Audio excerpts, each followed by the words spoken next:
Assalamualaikum warahmatullahi wabarakatuh. Selamat datang di channel DKN Horor. Channel yang akan menceritakan seputar cerita horor yang pasti menyeramkan dan akan membuat bulu kuduk Anda berdiri. Cerita apakah yang akan disajikan di video kali ini? Oke, siapkan cemilan, pasang handsfree. Kita mulai ceritanya di channel DKN Horor.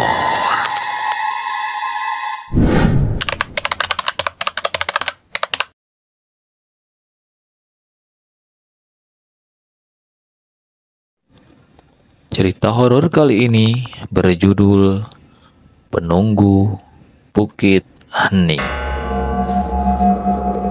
Di sebuah desa terpencil bernama Kampung Kembang, tersebar kisah menyeramkan tentang Bukit Hening.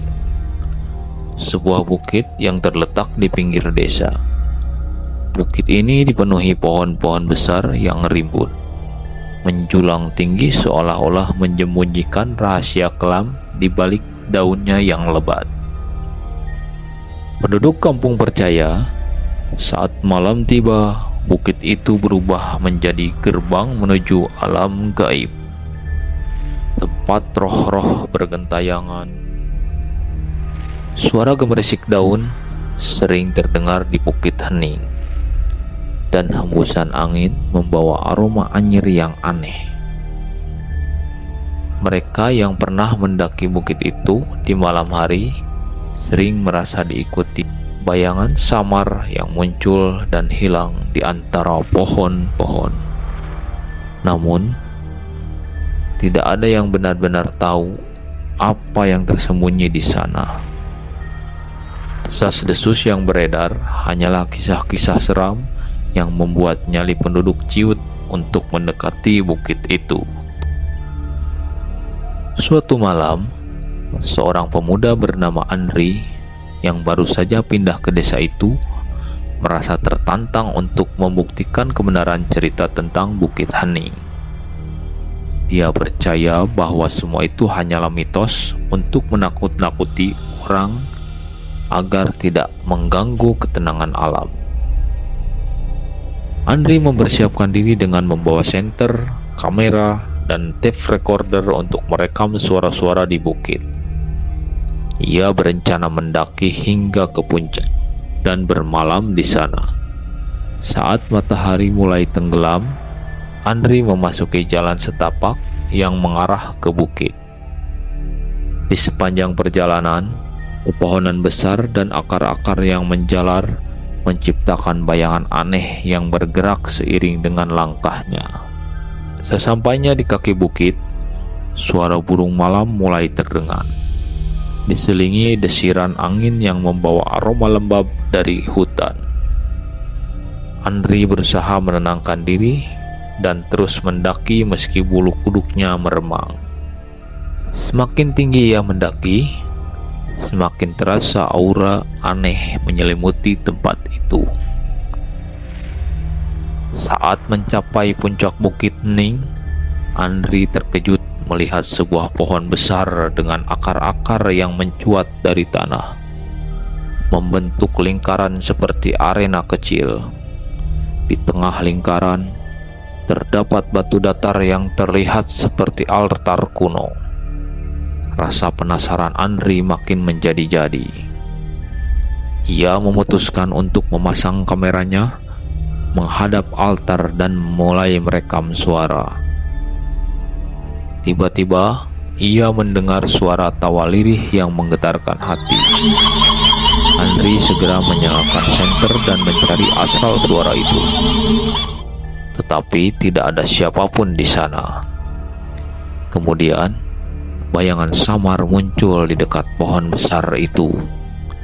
Tampak seperti sosok perempuan berambut panjang dengan mata kosong yang menatap tajam ke arahnya. Andri mencoba mengabadikan momen itu dengan kameranya. Namun layar kamera menunjukkan gambar yang buram. Sosok perempuan itu melayang dekat, dan aroma anyir tiba-tiba memenuhi udara di sekitarnya. Ia mendengar suara bisikan yang berulang-ulang, seolah memanggil namanya dari berbagai arah. Rasa takut mulai merayap. tapi ia memaksa dirinya tetap tenang dan tidak berlari. Ketika Andri mencoba keluar dari lingkaran pohon, ia tersadar bahwa jalan yang tadi ia lalui telah menghilang. Di sekelilingnya kini hanya ada kabut tebal yang menyelimuti seluruh bukit. Bukit Hening seperti berubah menjadi dunia lain. Hanya ada pohon-pohon aneh yang terlihat lebih besar dan menakutkan. Sementara bayangan-bayangan hitam bergerak cepat di antara batang-batang pohon. Dalam kebingungan, Andri bertemu dengan seorang pria tua yang berpakaian lusuh. Pria itu berdiri diam di bawah pohon besar. Dengan tatapan tajam dan senyum menyeramkan yang tidak berubah. Ketika Andri bertanya siapa dia, pria itu hanya menjawab, "Aku adalah penjaga Bukit Hening. Kau sudah terlalu jauh masuk ke sini, ke alam ini." Andri mencoba untuk meminta tolong, tapi pria tua itu malah memberinya peringatan. "Jangan pernah kembali lagi. Mereka yang mencoba menentang Bukit Hening akan dari bagian dari tempat ini." Andri merasa ketakutan, namun tetap mencoba mencari jalan keluar. Dalam perjuangannya mencari jalan kembali, Andri mulai merasakan tubuhnya menjadi lemah. Sosok-sosok yang semula samar mulai bermunculan di sekitarnya, seperti bayangan yang bernyawa yang mengulurkan tangan mereka, seolah-olah mencoba menahannya di alam itu selamanya. Dengan sisa-sisa tenaga, Andri berlari menuju cahaya kecil yang tampak dari kejauhan.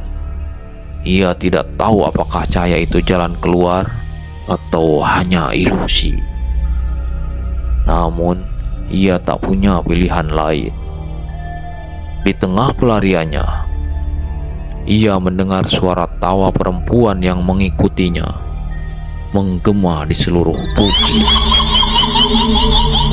Akhirnya, setelah melewati kabut yang tebal, Andri menemukan dirinya kembali berada di jalan setapak yang menuju desa. Cahaya bulan yang pucat menyinari di jalan tersebut, dan suara malam kembali terdengar normal. Andri berlari sekuat tenaga hingga tiba di rumahnya. Dengan napas tersengal dan jantung berdebar kencang. Keesokan harinya, Andri berusaha menghapus kenangan menyeramkan itu dari pikirannya. Namun, saat ia memeriksa rekaman yang ia bawa, ia terkejut menemukan gambar-gambar kabur dari sosok perempuan yang dilihatnya di puncak bukit. Di rekaman suara terdengar jelas bisikan-bisikan yang memanggil namanya, seolah-olah roh dari Bukit Hening masih mengawasinya. Sejak malam itu, Andri sering bermimpi tentang Bukit Hening, tentang bayangan-bayangan dan suara-suara yang berbisik. Hingga akhirnya, ia mendengar bisikan yang sama di telinganya saat terjaga, menandakan bahwa roh penunggu bukit itu masih terus membayanginya. Oke teman-teman, sekian dulu untuk cerita horor kali ini. Semoga bisa menghibur dan membuat bulu kuduk Anda berdiri. Jangan lupa untuk like and subscribe channel DKN Horor. Wassalamualaikum warahmatullahi wabarakatuh. Adios, permios.